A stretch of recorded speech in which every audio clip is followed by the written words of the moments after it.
తెలంగాణలో దశాబ్దాలుగా బీసీలకు అన్యాయం జరుగుతోందన్నారు బీజేపీ ఓబీసీ మోర్చా జాతీయ అధ్యక్షులు లక్ష్మణ్. బీసీల పట్ల సీఎం రేవంత్ రెడ్డి ముసలి కన్నీరు కారుస్తారని తెలిపారు. స్థానిక సంస్థల ఎన్నికల్లో బీసీలకు 42% రిజర్వేషన్లు ఇస్తామని చెప్పి మోసం చేసిందని ఆగ్రహం వ్యక్తం చేశారు.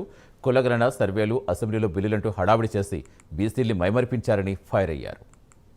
తెలంగాణలో బీసీల పట్ల జరుగుతున్నటువంటి అన్యాయము, అక్రమాలు కొన్ని దశాబ్దాలుగా అనేక పార్టీలు ఉమ్మడి ఆంధ్రప్రదేశ్లో, తెలంగాణలో పాలించినప్పటికీ ఒక్క ముఖ్యమంత్రి కూడా బీసీ సామాజిక వర్గాన్ని నుంచి చేయకపోవడం అనేది వారికి బీసీల పట్ల ఉన్న చిత్తశుద్ధ ఇది తేట తెల్లమవుతుంది.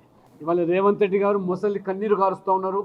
బీసీల పట్ల కేవలం ఓటు బ్యాంకు రాజకీయాల్లో భాగంగానే ఓట్లు పొందడం కోసము అలవిగాని హామీలన్నిచ్చి ఏ రకంగా ఇవాళ గ్యారంటీల పేరు మీద 420 హామీల పేరు మీద మోసం చేశారో అదే పంతాలో రేవంత్ రెడ్డి గారు కేవలం మన ఎన్నికల్లో బీసీలందరూ కూడా సంఘటితమవుతున్నారు.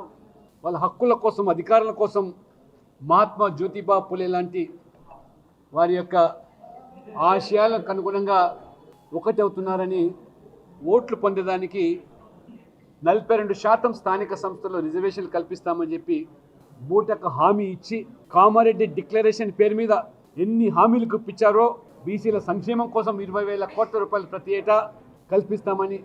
తెలంగాణలో బీసీల పట్ల జరుగుతున్నటువంటి అన్యాయము, అక్రమాలు కొన్ని దశాబ్దాలుగా అనేక పార్టీలు ఉమ్మడి ఆంధ్రప్రదేశ్లో, తెలంగాణలో పాలించినప్పటికీ ఒక్క ముఖ్యమంత్రి కూడా బీసీ సామాజిక వర్గాన్ని నుంచి చేయకపోవడం అనేది వారికి బీసీల పట్ల ఉన్న చిత్తశుద్ధ ఇది తేట తెల్లమవుతుంది.